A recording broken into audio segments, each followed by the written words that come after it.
Pues mira, significa una alegría muy grande y sobre todo la boda de Rosa ha tenido como un viaje muy largo. Creo que es una película que llega en un momento muy bueno y tuvimos una acogida enorme en Málaga. Ha recibido bastantes premios, pero yo no tenía la suerte de haber podido tocar ninguno y este es el primero que toco de la boda de Rosa y me hace una ilusión enorme porque detrás del personaje de Rosa hay mucho trabajo, aunque no se ve. Intenté construir a Sancho Panza, hacer la eterna escudera y bueno, es la gran acompañante de todo el mundo y también he sentido que como actriz estaba como acompañando y es como el momento de Rosa y estoy muy contenta. Bueno, en realidad yo es que no creo tanto que sea una película como de mujeres que tienen que tomar su sitio, sino que creo que es de personas que deberíamos responsabilizarnos de nuestra propia vida y asumir que somos los máximos responsables de nuestra vida, que es muy fácil echar balones fuera, decir que es por mi madre, por mi hijo, porque es verano, porque estoy gorda, porque no tal,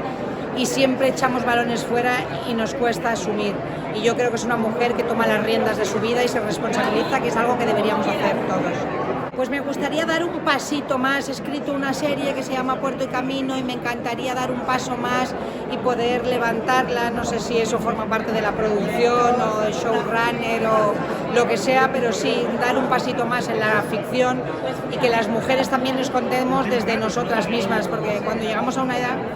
a las chicas siempre nos cuentan, nos producen, nos dirigen ellos, nos dirigen, nos producen y nos escriben. Entonces cuando dejas de formar parte de su imaginario porque no estás muy ternera, te cuentan desde otros lugares más extraños y está bien que las chicas escribamos y nos contemos también. No para descartar lo otro, está bien todo, pero que también nos dejen espacio para contarnos nosotras.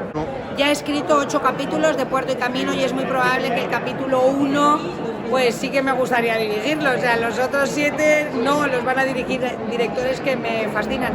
pero el primero me encantaría que me dejaran dirigirlo, si no, no me importa, ya los he escrito y es la serie que quiero que esté ahí y voy a ser actriz también en la serie, con lo cual